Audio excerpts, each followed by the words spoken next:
Dark oil alone is not always the warning sign. Modern gasoline engines, particularly those with gasoline direct injection, can turn oil nearly black within the first 1,000 miles of a fresh fill, because dispersant additives hold microscopic carbon soot in suspension rather than letting it clump into sludge. That blackening by itself means the chemistry is doing exactly what it should. The combination to watch for is different. When oil turns pitch black within 2,000 miles, the dipstick smells of fuel, and the oil level drops between changes. Those three signals together do not mean dispersants are doing their job. They indicate combustion gases are crossing the ring seal in volume, carrying unburned fuel and combustion byproducts directly into the crankcase. Every time a piston fires, the ring package is supposed to contain that event.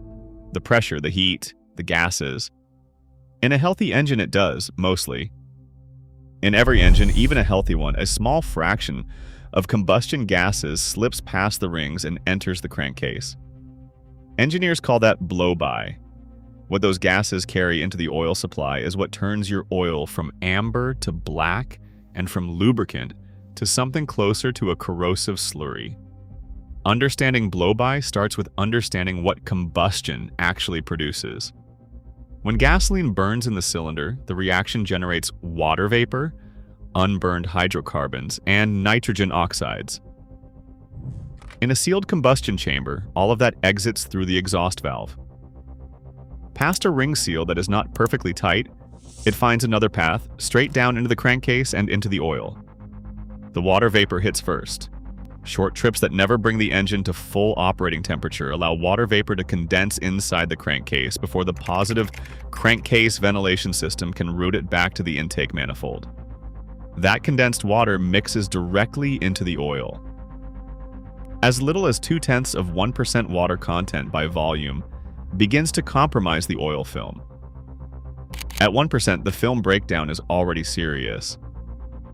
The milky or caramel-colored residue on the dipstick after a cold winter of short trips is not head gasket failure.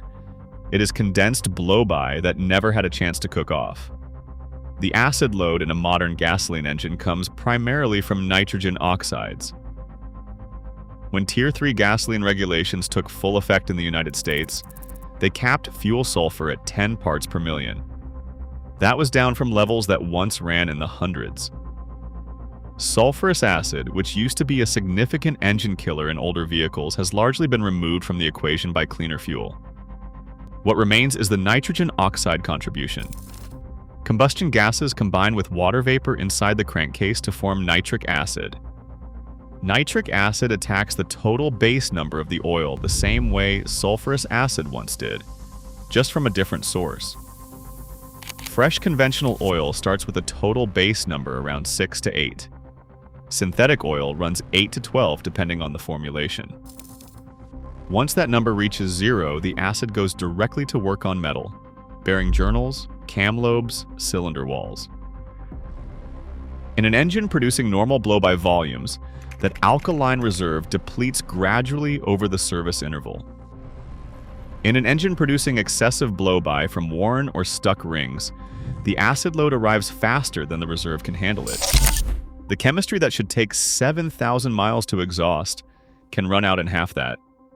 Fuel dilution compounds the damage through a separate mechanism. Unburned fuel vapor passing through the ring seal dissolves into the crankcase oil, and gasoline is a solvent. At 2 to 3% fuel dilution by volume, the viscosity of a 5W30 oil starts dropping toward 0W20 territory. Push that to 5% and the oil can no longer maintain the lubricating film. The bearing clearances require underload. The bearing does not fail immediately.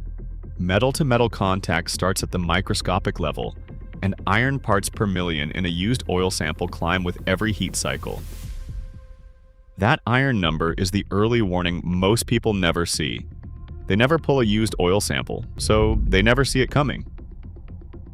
A typical healthy engine shows under 20 to 30 parts per million of iron, over 5,000 miles. Certain engine families run higher than that by default. General Motors LS and LTV 8 platforms and Ford's Coyote 5.8 are known to show 30 to 50 parts per million during clean intervals without any mechanical fault. What matters is not the absolute number, but an abrupt spike above that engine's established baseline. An engine with compromised rings and fuel dilution can push iron past 100 in those terms well before a compression test reveals anything, or blue smoke shows up at cold startup. This is where blow-by connects back to ring condition directly. Blow-by accelerates oil degradation. Degraded oil deposits more varnish in the ring grooves. Varnish in the ring grooves reduces the ring's outward pressure against the cylinder wall. Reduced sealing pressure allows more blow-by.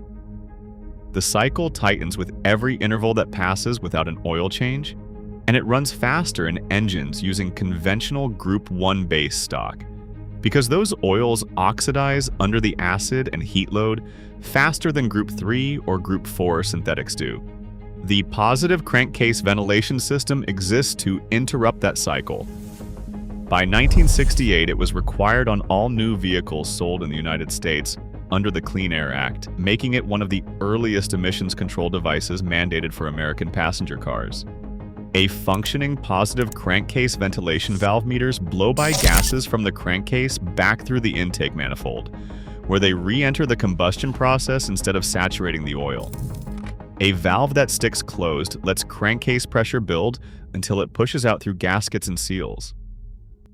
A valve that sticks open pulls excessive vacuum on the crankcase and leans out the fuel mixture. Either failure puts the full blow-by load back into the oil. What the positive crankcase ventilation system cannot do is manage excessive blow by volume. A valve sized for a healthy engine's output cannot route 3 times that from worn rings. The oil absorbs whatever the system cannot handle. Running full synthetic in a high blow-by engine slows the degradation, because Group 3 and Group 4 base stocks resist acid attack and oxidation longer than conventional oil does. They also hold viscosity better under fuel dilution because their molecular structure is more uniform and more resistant to thinning. That buys time. None of it fixes the source. A used oil analysis costs about $30 per interval. $30. It reports fuel dilution percentage, total base number remaining, and iron parts per million, alongside a dozen other contamination markers. That is the only early warning system available before blow-by damage becomes a problem the mechanic has to quote. Black oil alone is a sign the dispersants are working. Black oil with a fuel smell and a falling level is a sign the rings are not. The failure belongs above the rings. The oil is paying for it instead.